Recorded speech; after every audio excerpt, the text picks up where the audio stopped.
Na última quinta-feira, a grande parte do mundo cristão celebrou o Dia de Ações de Graças. Em países mais ao norte, países de influência anglo-saxã, esse dia abre aquilo que eles chamam de holiday season, ou seja, o tempo das festas. Porque, na verdade, para aqueles que entendem o significado do Dia de Ações de Graças, a ideia é que é um dia em que, chegando o fim do ano, próximo do advento, próximo do nascimento de Jesus Cristo, há muitos motivos para olhar para trás e o ano que se passou e olhar com gratidão. Por isso, normalmente, o Dia de Ações de Graças é tão forte em países de tradição protestante, especialmente os Estados Unidos. Conta a história, com algumas tintas de tradição e diversões, que os pais peregrinos, ao chegarem para colonizar os Estados Unidos e fundarem ali as 13 colônias, eles enfrentaram muitas dificuldades relacionadas à adaptação a uma nova terra.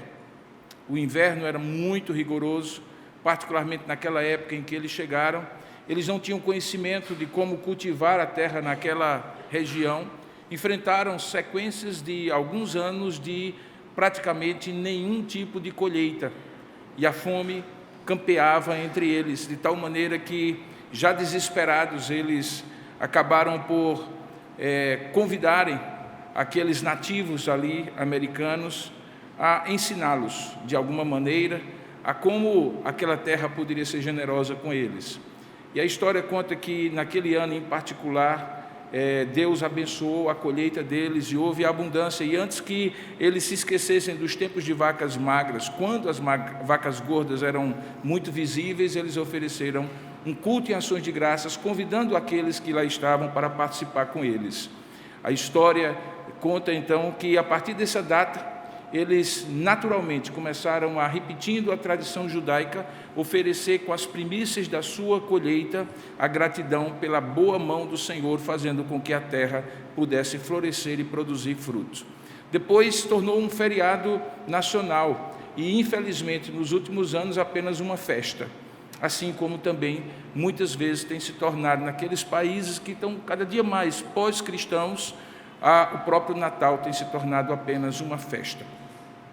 Mas o fato é que, quando nós que conhecemos, não apenas essa história, mas conhecemos a tradição judaica de dar ações de graças e oferecer a gratidão a Deus por todas as bênçãos que Ele tem oferecido para nós, graciosamente, certamente o Dia das Ações de Graças, e não somente um dia, tem motivo para nós agradecermos ao Senhor. Quinta-feira passada, então, em muitos lugares, igrejas se reuniram e ofereceram o seu culto em ações de graças. Nós fizemos isto ontem, numa comemoração muito gostosa, em que nós estávamos juntos ali como famílias da igreja.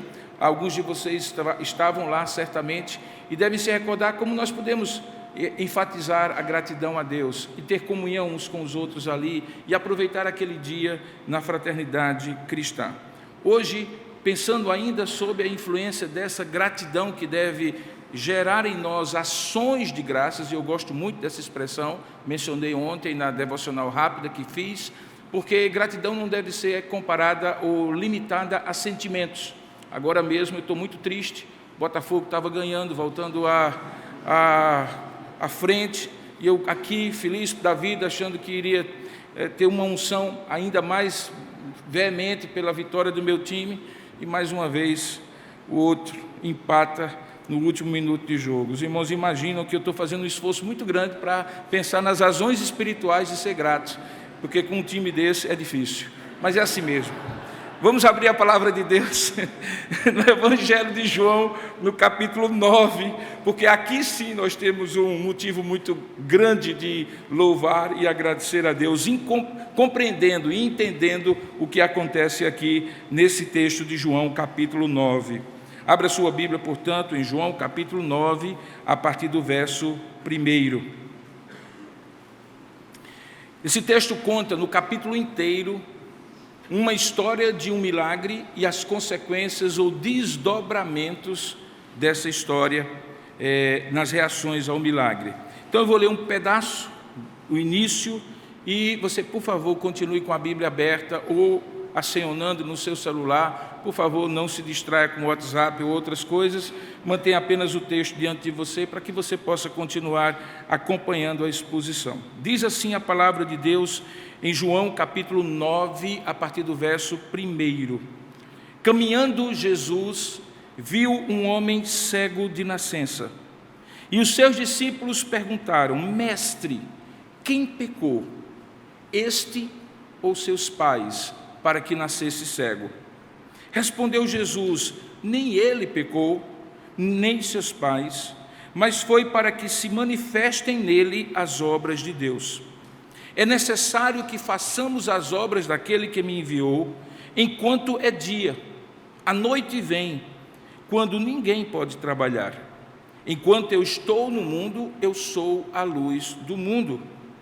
Dito isto, cuspiu na terra e, tendo feito lodo com a saliva, aplicou-o aos olhos do cego, dizendo: vai, lava-te no tanque de Siloé, cujo nome quer dizer enviado, e ele foi, lavou-se e voltou vendo. Então os vizinhos e os que dantes o conheciam de vista, como um mendigo, porque obviamente como cego não poderia produzir o seu próprio sustento, perguntavam: não é este o que estava assentado pedindo esmolas? E uns diziam: é ele, e outros: não, mas se parece com ele. Ele mesmo, porém, dizia: sou eu. Perguntaram-lhe então: como te foram abertos os olhos? E ele respondeu: o homem chamado Jesus fez lodo, untou-me os olhos e disse-me: vai ao tanque de Siloé e lava-te. Então eu fui, lavei-me e estou vendo. Então disseram-lhe: onde está ele? E ele respondeu: não sei. Que Deus abençoe a sua palavra lida. Amém. Vamos orar juntos? Coloque a sua vida diante do Senhor, peça a Deus a sua bênção, para que Ele abra o seu entendimento e nós possamos ouvir a sua voz. Oremos juntos. Ó Deus amado e querido Pai, nós queremos, diante da Tua palavra, lida e suficientemente inspirada pelo Teu Espírito, para falar ao nosso coração, reconhecer que estamos diante, ó Deus, de um texto que pode sim edificar o nosso coração, porque este mesmo Espírito, o Teu Espírito, Deus, como Tu és Pai e como Tu és Filho, certamente haverá de iluminar o nosso coração para compreender o que aqui está escrito. Nós confiamos nisso, mas mais do que isso, nós pedimos que assim aconteça. Que o Senhor mais uma vez abra a nossa mente, o nosso entendimento, dilate a nossa compreensão e nos ilumine, ó Pai, o nosso olhar e a nossa reflexão sobre esse texto. Pedimos que o Senhor nos ajude a compreendê-lo e, ao aplicar a nossa vida, sermos edificados por Ele. É o que nós oramos e te agradecemos, em nome e para a glória do Senhor Jesus. Amém. Queridos, esse é um dos sinais que, posteriormente, ao final do Evangelho, João vai mencionar como sendo um dos sinais que ele coloca juntos no seu Evangelho, para que as pessoas, vendo esses sinais, creiam que Jesus Cristo é o Filho de Deus. Esse é o objetivo do Evangelho de João. Ele coloca isso no final, depois de coletar todos esses sinais e colocá-los numa sequência, sempre mais ou menos numa certa sequência de cada um deles. O milagre às vezes acontece, depois do milagre Jesus ensina alguma coisa baseado no milagre e há uma reação das pessoas àquele milagre e àquele ensino de Jesus. Às vezes é o contrário, Jesus ensina alguma coisa, ilustra com um milagre, com um sinal, com um prodígio, e as pessoas reagem a ambos. João estrutura todo o seu evangelho dessa maneira, principalmente baseado nas 7 afirmativas que Jesus faz, baseadas naquele texto de Êxodo capítulo 3, verso 14, quando Deus se apresenta a Moisés dizendo: eu sou o que sou. Jesus repete essa expressão e então ele diz: eu sou o pão da vida, eu sou a luz do mundo, eu sou a ressurreição e a vida, eu sou o caminho, a verdade e a vida, e assim por diante. Nesse caso concreto, nós não temos uma precisão temporal, simplesmente é dito que Jesus estava caminhando. Onde? Nós não sabemos. Provavelmente em Jerusalém, porque ele faz menção ao tanque de Siloé, que ficava na região sudoeste de Jerusalém, era uma das um dos lugares onde o aqueduto trazido por Herodes municiava, permitia a cidade ter água, mesmo se ficasse cercada de inimigos. Provavelmente então era em Jerusalém, mas não diz exatamente aonde, diz apenas que Jesus estava caminhando e ali ele viu um homem cego de nascença. Provavelmente aquele homem estava esmolando, porque, como eu falei na leitura, sendo cego, ele não tinha condição de produzir o seu próprio sustento. Ele era um daqueles muitos pedintes que estavam às portas das casas e nas esquinas da cidade para que pedissem esmolas. E quando eles estavam ali, porque o texto diz que logo depois são os discípulos que perguntam a Jesus a pergunta-chave desse texto, eles então são questionados por aquela situação. Jesus então é perguntado no verso 2, mestre, quem pecou? Foram ele, ou foi ele, ou foram seus pais para que nascesse cego? A situação daquele homem era peculiarmente grave. Ele era um homem não apenas que tinha adquirido uma cegueira por algum motivo, por algum trauma, por alguma doença, alguma infecção, mas ele era cego de nascença. Quando eles perguntam, olha, quem foi que pecou? Eles, na verdade, estavam querendo saber da causa, seja por curiosidade, porque estava muito claro que aquele homem ali era um cego de nascença que mendigava nas ruas, ou seja, para tentar atribuir uma relação de causa e efeito. A nossa vida é feita por atribuições de causa e efeito. Nós nunca nos satisfazemos de ver algo que acontece sem querer entender por que aquilo que acontece ou por que aquilo que está ali aconteceu. Na visão judaica, de um modo geral, a ideia era que aquele homem talvez estivesse pagando pelos pecados coletivos da sua família, particularmente dos seus pais. É verdade que se por um lado a Escritura Sagrada ensina que a responsabilidade é individual e cada um dará conta de si mesmo a Deus, é verdade que a Escritura diz também que as consequências de pecados muitas vezes alcançam os nossos descendentes. Aquele homem poderia, por exemplo, estar cego por ter sido contaminado pela sífilis, porque talvez o pai dele fosse um homem dissoluto que tivesse cometido adultério com a sua mãe ou contra a sua mãe e de repente trazido sífilis para a gravidez, que ele, obviamente, o fez tornar-se cego de nascença. Talvez fosse essa a hipótese. Talvez fosse outra hipótese de natureza mais espiritual, que os pais deles tinham transgredido a lei de maneira tão veemente que, influenciando o seu filho, de repente estivesse nessa situação de cegueira de nascença. O fato é que Jesus não entra nessa questão. Jesus prefere olhar para frente do que olhar para trás. Jesus prefere estabelecer que aquele milagre que ele haveria de fazer glorificaria o nome de Deus, do que tentar explicar algo que seria inexplicável ou talvez incompreensível para eles. Certamente não inexplicável para Jesus, mas talvez incompreensível para eles. Por isso que Jesus responde no versículo 3, nem ele pecou, nem seus pais. Em outras palavras, não procurem causas que vocês eventualmente possam estabelecer efeitos, mas procurem nos efeitos algo mais profundo do que as causas, porque talvez Jesus, de maneira prévia, acaba estabelecendo aquele pensamento de Paulo, de que muito mais do que o pecado que vem abundante, a graça de Deus é que deve ser salientada, porque ela é superabundante. Então ele responde, nem ele pecou, nem seus pais, mas foi para que se manifestasse nele as obras de Deus. E aí Jesus faz um comentário sobre aquilo que era a lição geral que aquele texto ensinaria, que enquanto é dia, a gente deve fazer as obras de Deus, porque a noite vem quando ninguém pode trabalhar. E aí ele diz, enquanto eu estou no mundo, portanto, enquanto é dia, porque a minha luz ilumina a vida de todos, eu sou a luz do mundo. E baseada justamente nessa ideia de que ele é a luz do mundo, é que ele dá luz à cegueira daquele homem. Portanto, o texto todo é para demonstrar, mais uma vez, que Jesus é Senhor de todos os fenômenos naturais. Ele multiplica pães, ele é Senhor das situações de saúde, ele cura pessoas, ele é Senhor sobre o mundo espiritual, ele expulsa demônios, e acima de tudo ele é Senhor sobre a salvação, porque enquanto ele está no mundo, ele é a luz do mundo, e como diz o texto no capítulo anterior, aqueles que nele creem não andarão em trevas, mas viverão na luz do Evangelho, na luz da salvação. Se aqui fosse parado o nosso sermão, nós teríamos já compreendido, irmãos, o sentido desse texto. Esse é o sentido desse texto. É que Jesus coloca essa situação para além da questão causa e efeito, mas para demonstrar um sinal que ele haveria de operar, e o sinal magnificaria, mostraria o seu absoluto senhorio sobre a vida e sobre a enfermidade. Mas é a maneira como Jesus opera o milagre que causa mais espécie a nós, porque é uma maneira heterodoxa. Jesus curou várias vezes, dizendo apenas eu quero, fica limpo, e o leproso ficava limpo. Jesus curou alguma vez impondo as mãos.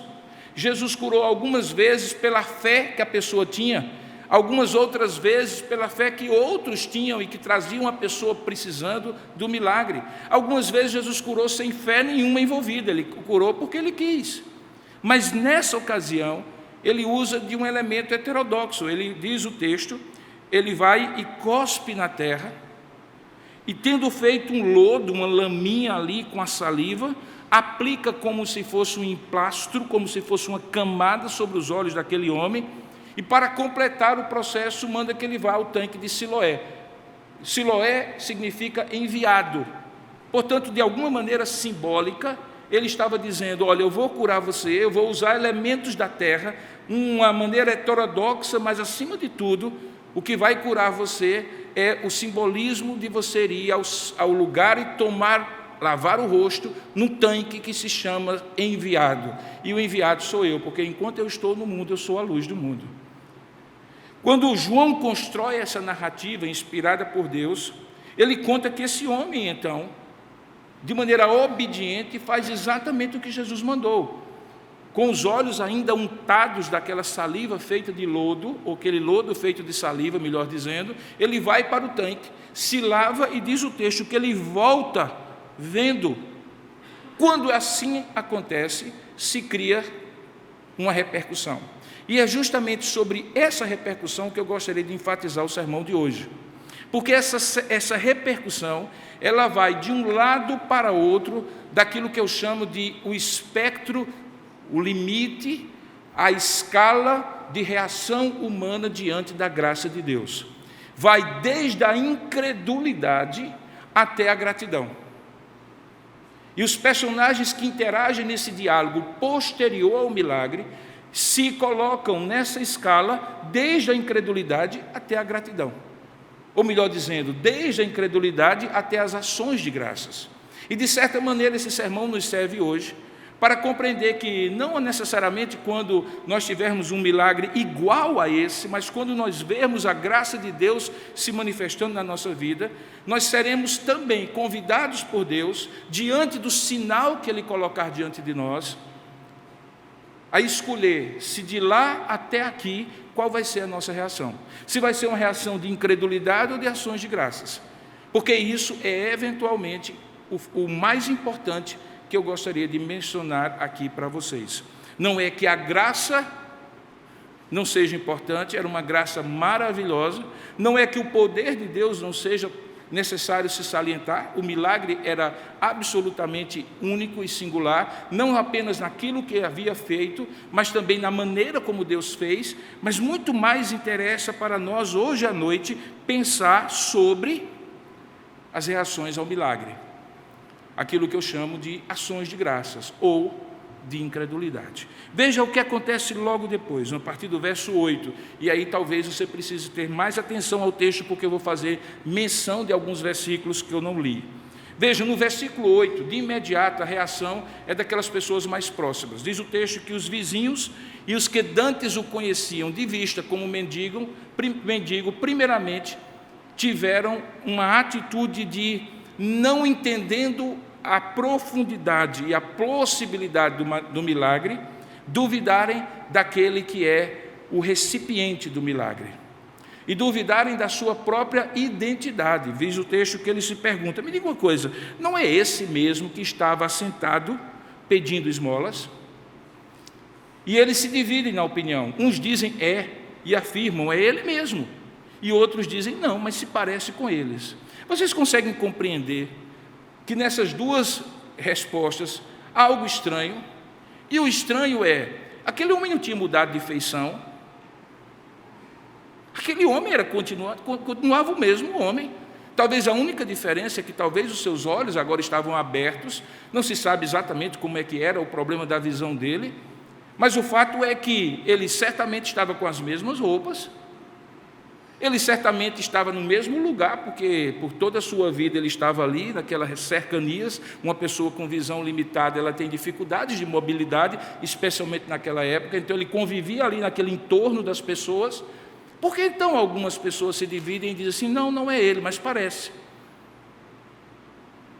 Porque quando Deus opera o seu milagre, a nossa mente racionalista, naturalista, ela prefere em alguns momentos colocar em dúvida a plausibilidade do milagre.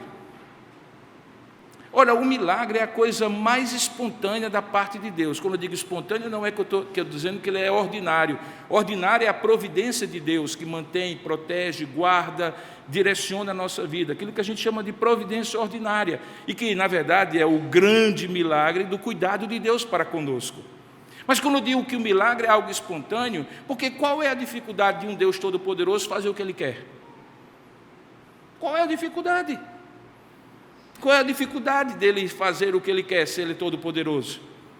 Partindo do pressuposto que ele pode tudo, qual era a dificuldade daquele homem agora passar a ser cego, a ser um ex-cego, a passar a ver? Nenhuma.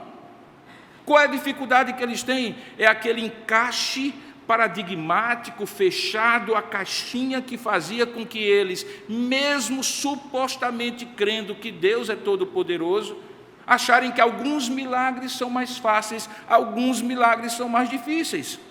A ênfase em o fato dele ser cego de nascença o colocava na categoria dos milagres difíceis. Mas a pergunta que eu faço é, existe milagre difícil? Existe milagre fácil para quem é todo-poderoso? Não, não existe. Mas aqueles que estavam ao seu redor, eles se questionavam se aquele homem era quem ele realmente era, porque diante do milagre eles preferiram descrer que ele era o mesmo homem do que simplesmente crer que o milagre havia acontecido. Quem tira a dúvida? O homem, porque é ele que diz, não, sou eu mesmo. Portanto, tendo tirado essa dúvida, segue a segunda dúvida, e veja que eles estão de lá para cá, ainda do lado da incredulidade. A pergunta agora não é ou não é, mas como aconteceu. Essa é a incredulidade de tentar compreender. Há uma diferença, irmãos, da gente saber que Deus pode todas as coisas e a gente compreender como Ele manifesta o seu poder infinito. O ser humano sabe, pela fé, que Deus pode fazer tudo. Mas frequentemente nós não compreendemos como Deus faz as coisas. E a razão é muito simples. É porque se nós compreendêssemos tudo o que Deus faz e como Ele faz, nós não seríamos homens nem mulheres, nós seríamos deuses. Nós seríamos capazes, portanto, de compreender as razões e os processos que um Deus todo-poderoso, todo-sábio, todo-presente opera. E nós não somos deuses. Nós somos seres limitados. Imagine você como uma formiguinha que passeia talvez nas frestas desse local, entre os azulejos, entre a cerâmica ou talvez ali de cima, vendo essa multidão de pessoas cantando, batendo palmas e adorando. Imagine que essa formiguinha entendesse português. Imagine que essa formiguinha entendesse que nós somos um povo, e um povo que está aqui para adorar a Deus. Mesmo assim, essa formiguinha não entenderia e não compreenderia tudo aquilo que nós estamos fazendo aqui, porque o finito não compreende, não abarca o infinito. Mas eles queriam saber como. Ele simplesmente descreveu. E é muito curioso, preste bem atenção nisso. Muitas das perguntas que você fizer a Deus, questionando como é o como de Deus, ele vai simplesmente descrever. Por exemplo, Deus não descreve em detalhes científicos como Ele criou todas as coisas. Ele simplesmente diz, no princípio criou Deus os céus e a terra era sem forma e vazia. O Espírito de Deus pairava sobre a face das águas, e então disse Deus, haja luz, e houve luz. E Ele vai descrevendo o que aconteceu. Ele não explica por que algumas coisas foram criadas primeiro do que outras, Ele não explica detalhes que muitas vezes a ciência tenta perscrutar e não consegue. Aqui acontece a mesma coisa, veja o que é que diz o texto. O texto diz que aquele homem simplesmente respondeu no verso 11: o homem chamado Jesus fez lodo, untou-me os olhos e disse-me: vai ao tanque de Siloé e lava-te. Então eu fui, lavei-me e estou vendo. Me respondam, o que é que esse homem deu de detalhes a mais, além do fato de que ele contou o que aconteceu? Nenhum. Ele simplesmente contou. Isso ensina muito daquilo que aquele homem, mesmo limitadamente, sem compreender que Jesus era mais do que um homem, reconheceu que algo extraordinário aconteceu na vida dele.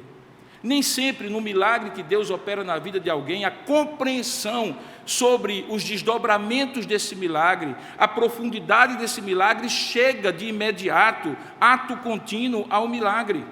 Há uma progressão na compreensão daquilo que Deus está fazendo na nossa vida. E com aquele homem foi semelhante a isso. Aquele homem simplesmente disse: um homem chamado Jesus fez isso, isso e isso, e agora eu estou vendo. Ponto. Eu gosto sempre de dizer que no dia em que Jesus alcançou a minha vida, dia 11 de agosto de 1980, uma segunda-feira, em Campina Grande, na frente da minha casa, na rua João Moura, 687, no bairro de São José, lembrando aqui da experiência que eu tive, naquele dia eu saí para contar um pouco para os meus amigos o que havia acontecido. 42 anos atrás, o que eu disse para aqueles meus amigos foi simplesmente o seguinte: cara, foi muito bom o que aconteceu comigo. Eu aceitei Jesus no meu coração. E uma experiência muito gostosa veio ao meu coração. Vou te dizer o que é que aconteceu. Foi como se eu tivesse entrado num ar-condicionado, uma sensação de refrigério. Sabe por quê? Porque aos 15 anos de idade, estudando no Colégio Alfredo Dantas, eu costumava ir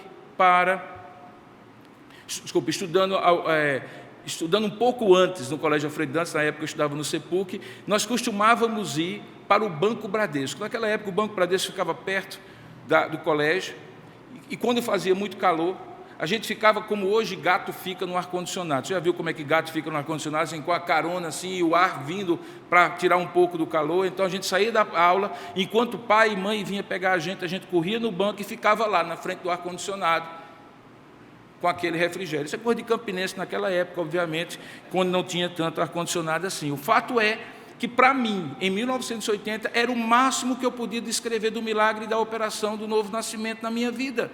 Eu só podia dizer: foi um grande refrigério. 42 anos depois, eu posso talvez dizer: aquele grande refrigério foi a ação do Espírito Santo que veio habitar em mim, me dando tempos de alívio do meu pecado, a sensação de ser amado, a sensação de que meus pecados foram lavados pelo sangue do Cordeiro, e explicar isso em termos de justificação, regeneração e toda aquela doutrina que hoje eu tenho, mas naquela época eu não tinha. Eu simplesmente disse: era como um ar-condicionado. Aquele homem simplesmente disse: é como um ar-condicionado. O homem fez isso, disse isso, mandou isso, aconteceu isso e agora eu estou vendo. Mas era suficiente. E de todas as reações, a reação mais legítima, que se aproxima mais da gratidão, é a reação daquele homem. E não é algo surpreendente, sabe por quê? Porque a pessoa que mais tem condição de agradecer é a pessoa que é mais abençoada. Porque foi mais abençoada, ela tem mais noção da bênção de Deus na vida dela. Os que estão olhando de fora, analisam de uma maneira um tanto quanto racional. Não, talvez não foi bem isso. Talvez foi algo que alguém fez. Talvez foi uma remissão espontânea. Ninguém sabe, talvez aquele homem ficou curado assim. Mas quem recebe a bênção, o milagre, a cura, sabe quem fez. E consegue reconhecer como forma de gratidão aquilo que recebe. E é isso que aquele homem diz: sou eu, em primeiro lugar, e depois ele diz: o homem chamado Jesus fez lodo e conta o que aconteceu. Eu fui, lavei-me e estou vendo. Mas veja que a limitação daquele homem ainda era grande, porque no verso seguinte diz que perguntaram para ele: e onde é que está ele? E ele respondeu: não sei. Essa pergunta, onde está ele, vai gerar na descrição de João uma série de desdobramentos que acontecem a partir do verso 13. E nós vamos descobrir que essa pergunta, onde está ele, não era uma pergunta sincera. Aqueles que perguntaram não estavam realmente interessados em conhecer Jesus. É porque naquele dia era um dia de sábado. O sábado sempre foi o ponto de discórdia de Jesus com os fariseus e doutores da lei, porque na interpretação deles, até curar alguém no dia de sábado era proibido por Moisés.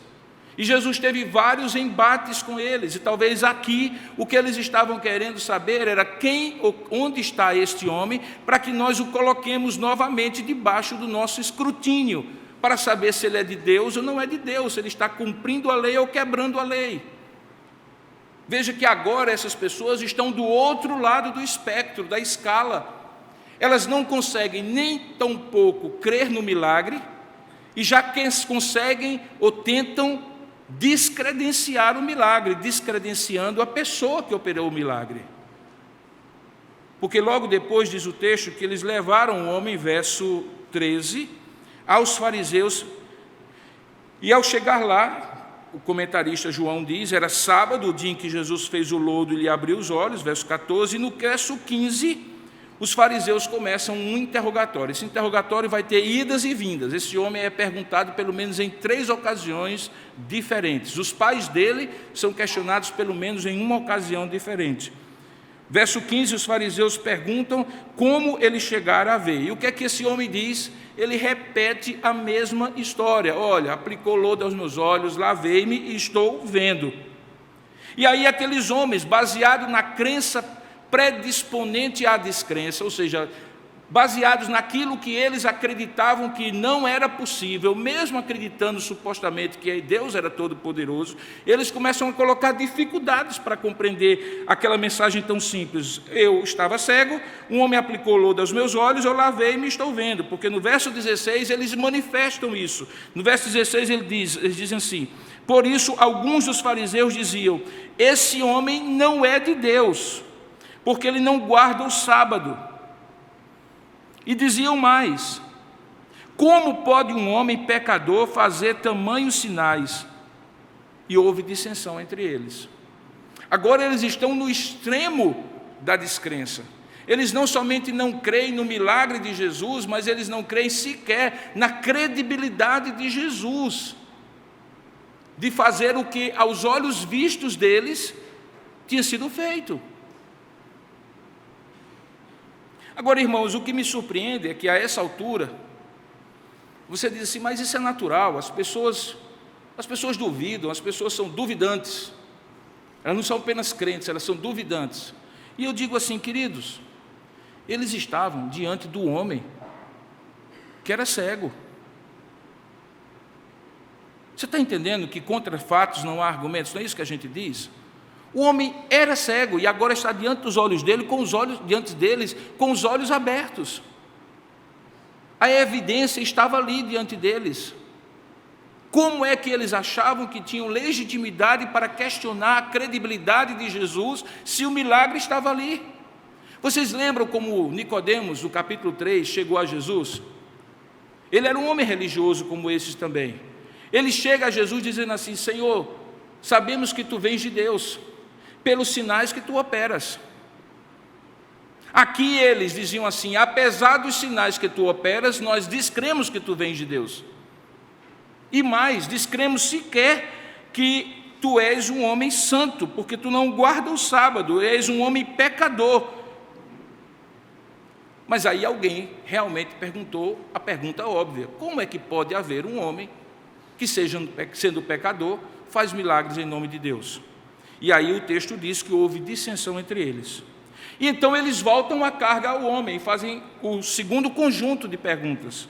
No verso 17 eles perguntam, que dizes tu a respeito dele, visto que te abriu os olhos? O homem, de maneira simples, esse é o teólogo da história, você consegue compreender? Esse é o teólogo que passou do primeiro ano para o segundo ano, ele está quase se formando no seminário, porque ele vai progressivamente compreendendo quem é Jesus, enquanto quem era teólogo vai perdendo a fé, meio que no efeito James Butler, voltando assim, sabe, voltando no tempo espiritualmente falando, se tornando uma pessoa incapaz de crer, porque eles perguntam ao cego, verso 17, que dizes tu a respeito dele, visto que te abriu os olhos? E ele responde de maneira muito simples, ele é profeta. Ele é profeta. Não é profeta porque profetizou alguma coisa. Entenda, profeta era talvez o nível mais alto que aquele homem conseguia, dentro da sua limitação, compreender quem era Jesus. Porque acima dele só o Messias. E até agora ele não tinha compreensão que era Messias, mas ele tinha compreensão que esse homem estava no mesmo nível de Elias, de Isaías, de Jeremias, de homens do passado que foram grandes homens de Deus, boca de Deus, instrumentos de Deus. E para ele bastava. Então perceba que o interrogatório vai aprofundando, querendo trazer a esse homem a um estado de incredulidade, e quem faz isso são aqueles que deveriam ser crédulos. Enquanto que aquele homem, que tinha todos os motivos porque não conhecia bem a teologia, acreditar pouco, ele acreditava mais do que os que eram supostos teólogos. No verso 18, fica muito claro então, evidente, assim, aberto e escancarado qual era o problema. Não era um problema de compreensão, era um problema de crença. E aqui registre aí na sua mente.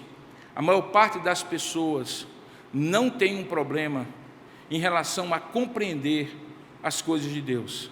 O problema delas é, compreendendo, não se submeterem às coisas de Deus como sendo de Deus, porque isso vai ter implicações para elas.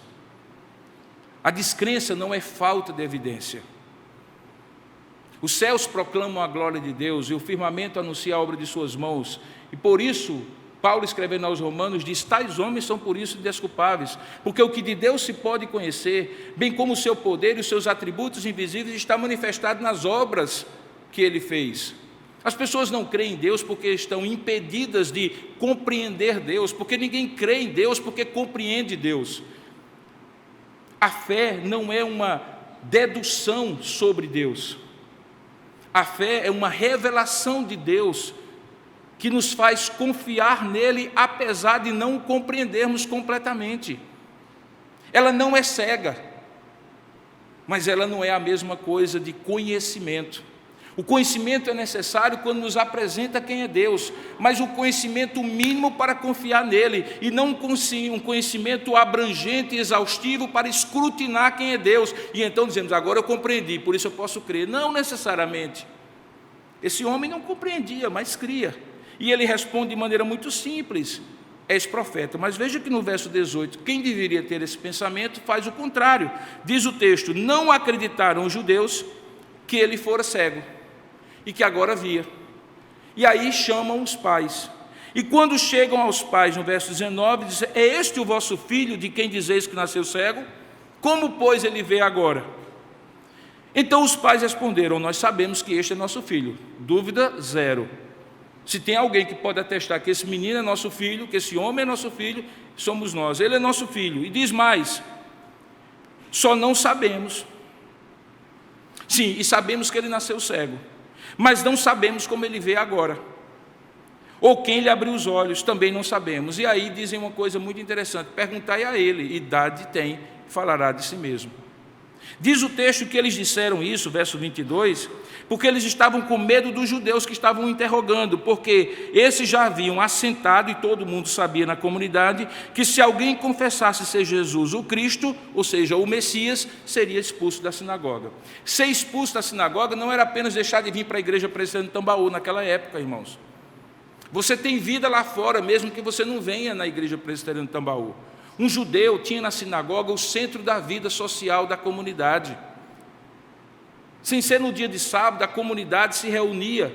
Era lá que as crianças eram ensinadas. Não havia escola. A escola era a escola da sinagoga. Era ali que as discussões relacionadas à comunidade eram tomadas. Era um lugar de assembleia, de reunião da comunidade. Se você confessasse a Cristo e fosse expulso da sinagoga como aqueles pais temiam, significava que você ficava sem vida. Você era um pare a partir dali, um excluído de vida comunitária, social, política, econômica. As decisões que eram tomadas ali. Não era apenas uma questão religiosa. Portanto, havia um peso de exclusão muito grande. E por isso eles foram cautelosos, embora incisivos. Perguntem a ele tem idade para responder. Nós sabemos que ele é nosso filho e que ele era cego. Se ele está vendo agora, alguma coisa aconteceu. Perguntem a ele. Aí aqueles homens voltam para aquele homem. Diz o verso 24 que o chamaram segunda vez. O homem que fora cego. Eu gosto muito como João descreve isso aqui. Eu acho que é uma pontinha de ironia aqui, sabe? Ele diz assim, e aí o ex-cego foi chamado de novo. O ex-cego, o homem que fora cego, e aí eles apelam, dá glória a Deus, óbvio, tem cuidado, é juramento diante de Deus, dá glória a Deus, porque nós sabemos, olha como é que o saber afasta o homem do agradecer, porque impede dele crer. E eu não estou falando do conhecimento que é revelado por Deus, eu estou falando do conhecimento que é auto-justificado, aquele conhecimento que eu tenho e me isola de Deus. Eles dizem, nós sabemos que esse homem é pecador. E aí aquele homem tem uma resposta no versículo seguinte, 25, que é curiosa, mas profunda. Ele diz assim, olha, se ele é pecador, não sei, mas uma coisa eu sei, eu era cego e agora vejo. Ok? Esse negócio de dizer quem é pecador, fiscal da vida alheia, da teologia dos outros, é com vocês. Vocês são os escribas, vocês são os fariseus, os doutores da lei. Eu sou o sujeito que era cego e agora estou vendo. Agora, o que é que vocês vão fazer com ele? Aí é um problema de vocês. Eu gosto demais desse homem, eu acho que ele é o principal teólogo do Evangelho de João. Porque ele faz o caminho da incredulidade, da revolta. Aquele homem tinha todos os motivos para ser revoltado contra Deus. E de repente ele recebe o milagre de Deus, ele vai caminhando no conhecimento de Deus, e à medida que ele vai caminhando no conhecimento de Deus, ele vai se aproximando da gratidão. E aqueles homens que tinham todo o conhecimento e podiam ser gratos, vão se afastando do conhecimento de Deus e indo para a incredulidade. Aqueles homens voltam à carga e perguntam no verso 26, o que ele te fez? Como te abriu os olhos? E ele respondeu, já vos disse, e vós não atendeste, por que quereis ouvir outra vez? E aí ele apela, né? Dá um chute na canela. Será que vocês estão querendo se tornar discípulos dele também? Porque essa insistência toda. E então eles injuriaram, no verso 28, eles disseram, discípulo dele, isso é quase um palavrão, viu? Discípulo dele é você, mas nós somos discípulos de Moisés. Sabemos que Deus falou a Moisés, aí eles trazem toda a teologia envelhecida deles. Sabemos que Deus falou a Moisés, não que Deus não tenha falado a Moisés. A teologia deles era em cima daquilo que Deus havia revelado, as pressuposições e as deduções deles, que eram completamente erradas. Eles dizem, sabemos que Deus falou a Moisés, mas este aí não sabemos de onde ele é. E aí o homem novamente começa a dar teologia para eles. Ele diz assim, nisto é de estranhar, verso 30, que vós não saibais de onde ele é, e contudo ele me abriu os olhos. E olha só a dedução dele, sabemos que Deus não atende a pecadores, mas pelo contrário, se alguém teme a Deus e pratica a sua vontade, a este Deus atende.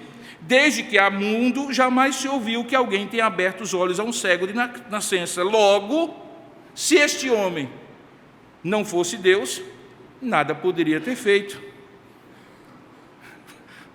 Teologia 1.0, nota 10. Você percebe que o que está acontecendo aqui é exatamente isso. Os homens que podiam conhecer e conhecendo ser gratos, se tornam incrédulos, e aquele homem que nada sabia, que vai descobrindo as coisas, acaba chegando à gratidão. E eles então retrucaram, tu és nascido todo em pecados, e nos ensina a nós, e o expulsaram. Aquilo que os pais temiam, aquele jovem, aquele homem sofreu, ele foi expulso da presença dos sacerdotes, ou melhor, dos escribas. Verso 35, chegando ao final da nossa mensagem, Jesus, sabendo que o tinha expulsado, e encontrou e lhe perguntou, olha que coisa interessante, crês tu no Filho do Homem? O Filho do Homem é um termo técnico, vamos colocar assim, do Antigo Testamento, que apontava para o Messias. Qual foi a afirmativa do homem? Um homem chamado Jesus, um homem que no máximo eu consigo reconhecer como profeta, me mandou ir para o tanque e lavar o que ele tinha colocado sobre os meus olhos. Aqui, Jesus pergunta, crês tu no Filho do Homem? Ele responde, quem é, Senhor, para que eu nele creia? Isso aqui é maravilhoso, irmãos. Quem é para que eu nele creio? E Jesus respondeu: já o tens visto, e é aquele que fala contigo agora. Milagre acontece. Aquele homem confia em Jesus como Messias e a sua vida é transformada. E aí, por que ela é transformada? Verso 38, diz o texto que então ele afirmou: eu creio, Senhor, e o adorou. A maior manifestação que aquele homem havia compreendido o milagre, para além do benefício, e a quem Jesus tinha revelado a sua essência, é o fato de que ele adorou. Esse homem era judeu, compreende? O medo dos pais dele e dele mesmo de ser expulso da sinagoga nos mostra que ele tinha uma vida religiosa. E ele sabia que não se deveria adorar ninguém a não ser ao próprio Deus. Esse homem adora a Deus porque reconheceu em Jesus a pessoa de Deus ali revelada, o Messias, que era mais do que um profeta como ele havia imaginado no início. Então Jesus diz para ele: eu vim a este mundo para juízo, e olha que coisa maravilhosa, a fim de que os que não veem como você, vejam, e os que veem se tornem cegos. Do que ele estava falando? Da velha máxima, que o pior cego é aquele que não quer ver. Prosseguiu então, alguns dentre os fariseus que estavam perto dele perguntaram-lhe: então acaso nós também somos cegos? E aí Jesus respondeu: se fosseis cegos, não teríeis pecado, mas agora, porque dizeis que nós vemos, nós cremos, nós sabemos, nós entendemos, nós compreendemos, aí subsiste o vosso pecado. O vosso pecado não é na incapacidade de vocês crerem, é na indisposição de vocês crerem. E aqui chega o meu ponto. Gratidão floresce quando a gente tem uma disposição de crer, de reconhecer as ações de Deus cotidianas na nossa vida. Aqui nós temos um grande milagre, irmãos, mas a gratidão não pode se alimentar apenas dos grandes milagres. A gratidão precisa se alimentar dos pequenos detalhes da nossa vida. A gratidão é a resposta espontânea da alma que é tocada pela graça de Deus. É o suspiro de admiração.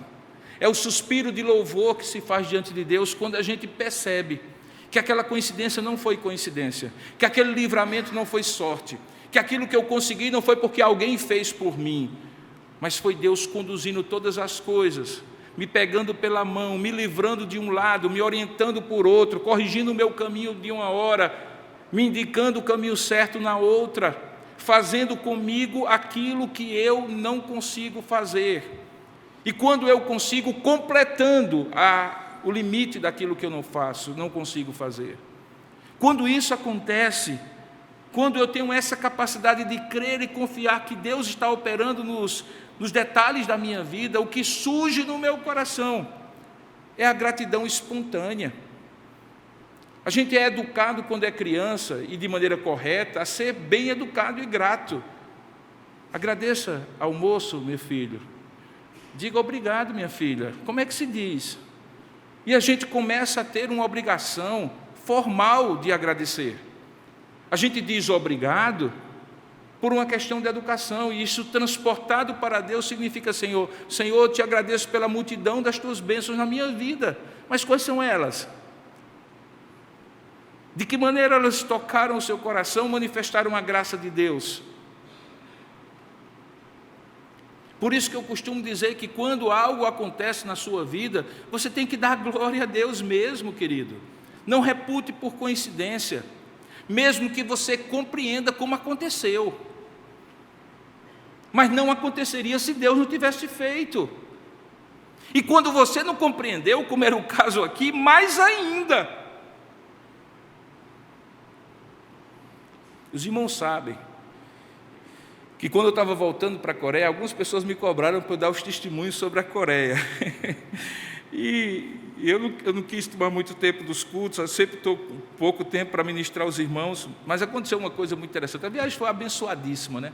Você conheceu um país que há 50 anos era das 10 mais pobres economias do mundo, e que se tornou uma das 10 ou 11 maiores economias do mundo em 50 anos. e que isso aconteceu por fruto do Evangelho que entrou profundamente naquela sociedade. Hoje, a cada 10 coreanos, 6 são crentes, e dos 6 coreanos, 70% são presbiterianos. Lá estão as maiores igrejas presbiterianas do mundo. É algo maravilhoso você conhecer aquele país, gente educada, gente servil, gente gentil, gente disposta. Você ir para um culto de oração às 5 horas da manhã e encontrar uma igreja com 5, 7 mil pessoas orando às 5 horas da manhã, com voluntários em todos os lugares, com um respeito tremendo pelos mais velhos e pelas crianças.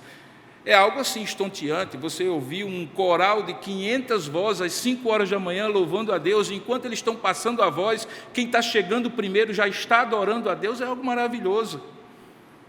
Você assistir 4 cultos no domingo com 7, 10, 12 mil pessoas, sustentando missionários do mundo todo, é maravilhoso. E eu voltei com um coração muito feliz daquela oportunidade que eu tive de estar ali representando o Mackenzie, mas também com o meu olhar pastoral. E então eu estava voltando como presidente do Mackenzie para o Brasil. O voo nosso era Seul, São Francisco, Houston.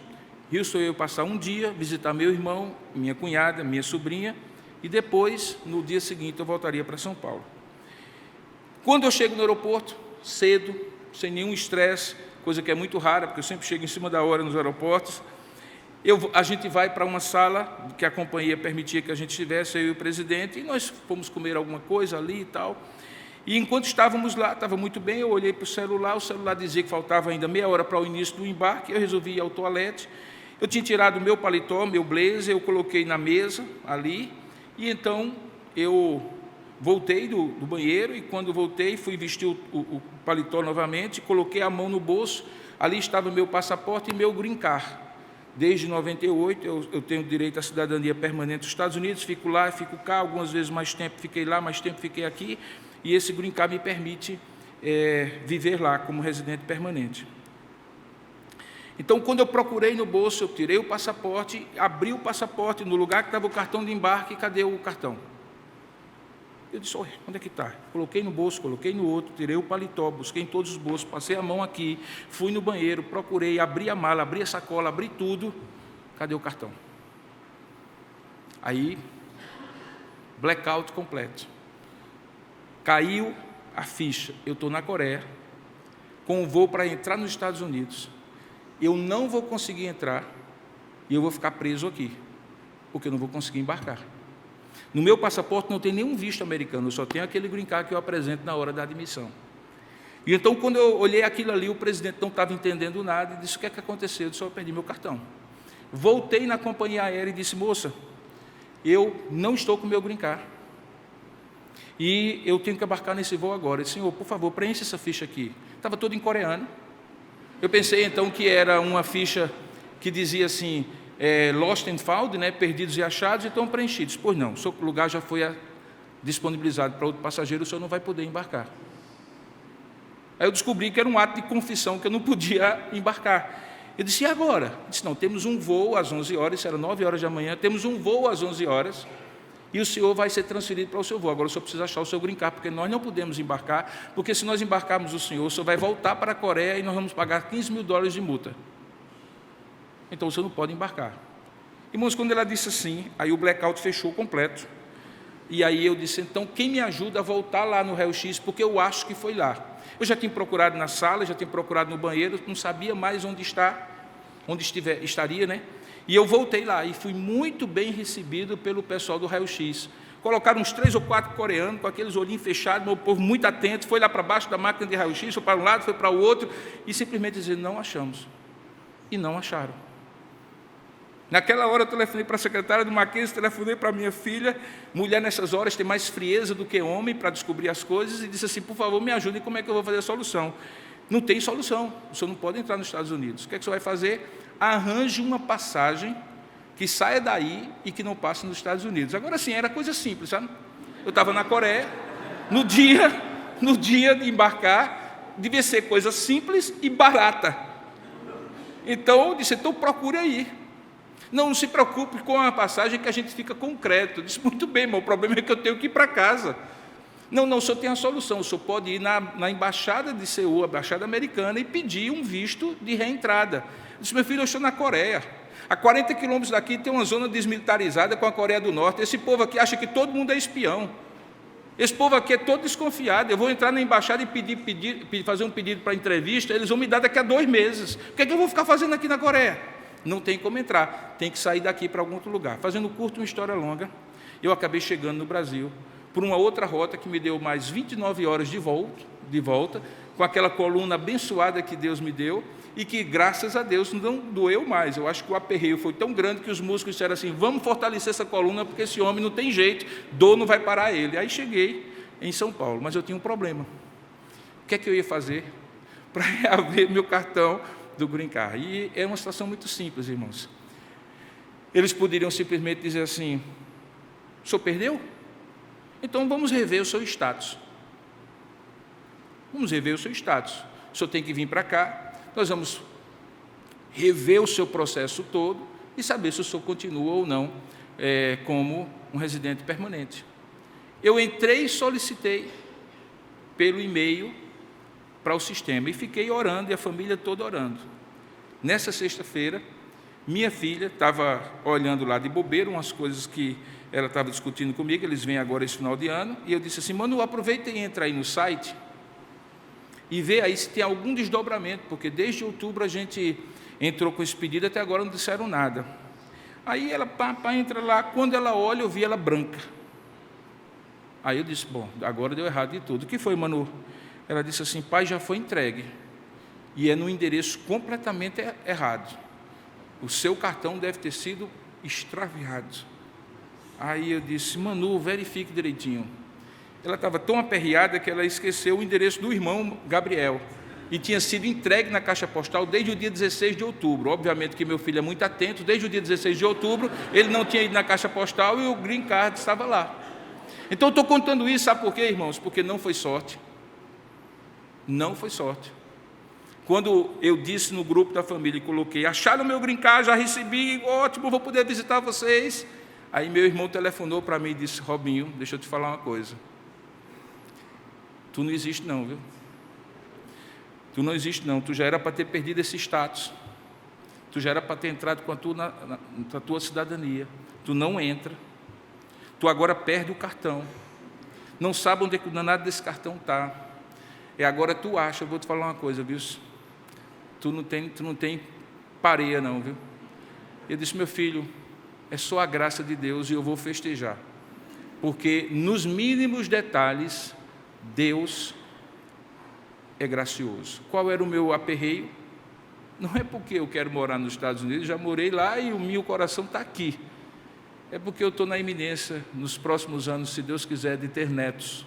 E para mim a maior tragédia do mundo seria não poder visitar meus netos um dia, porque não tivesse entrada novamente lá. Em todas as coisas, irmãos, pequenas e grandes, talvez isso seja um detalhe muito pequeno para você, para mim era muito significativo, Deus opera. Nós não sabemos como, frequentemente não avaliamos como, mas Ele opera. Abra os seus olhos.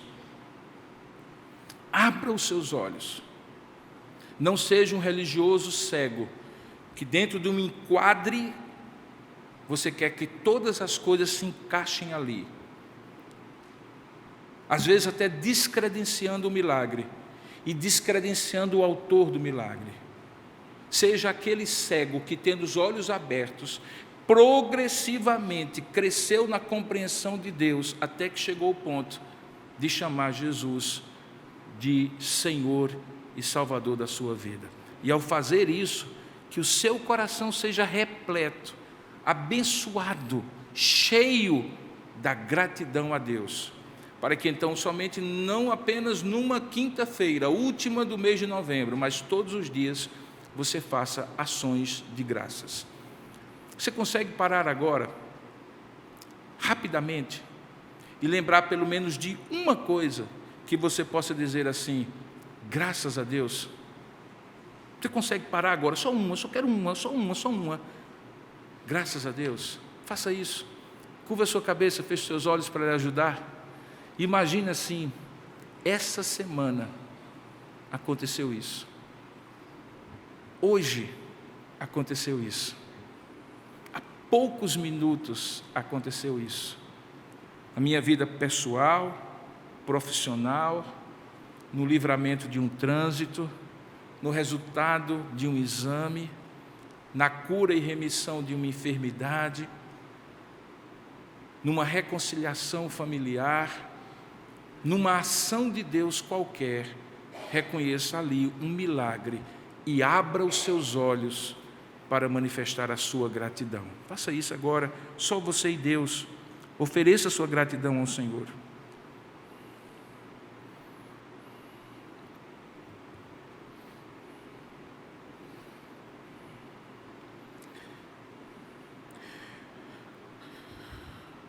Por tudo que tens feito, por tudo que vais fazer, por tuas promessas e tudo que fez, eu quero te agradecer com todo o meu ser. Por tudo que tens feito, por tudo que vais fazer, por tuas promessas e tudo que és, eu quero te agradecer com todo o meu ser.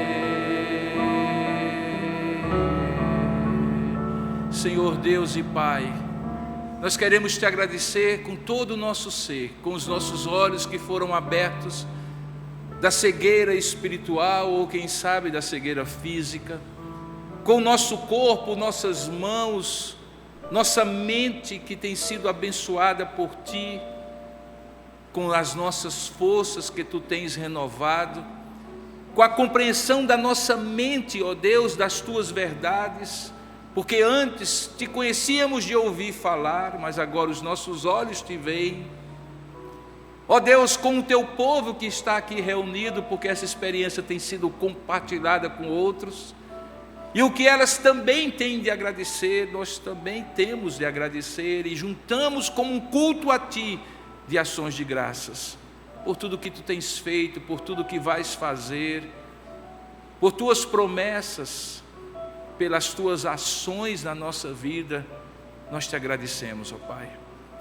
Ó Deus, destila do nosso coração essa virtude ímpar de reconhecer nos mínimos detalhes a Tua mão poderosa, o Teu poder, a Tua graça, que nunca, nunca, nunca, Pai, por conta da nossa visão limitada, atribuamos a outros aquilo que a Ti é devido, que não repartamos com outros a glória que é somente Tua, Pai, que não louvemos a sorte ou as pessoas, mas que admiremos a Ti e a Ti rendamos graças, ó Pai, e que essas graças, Senhor, se tornem concretas na nossa vida, por meio de gestos, de generosidade para contigo, de disposição de Te servir e de falar de Ti a outros, de compartilhar aquilo que o Senhor tem nos dado como expressão do amor ao próximo.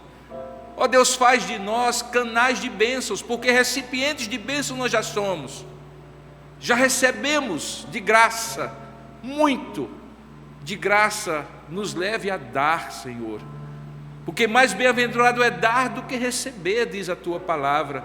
Dar a Ti a glória devida ao Teu santo nome, investir em outros e abençoar outros, porque fomos abençoados. Eis aí, Senhor, a essência da gratidão.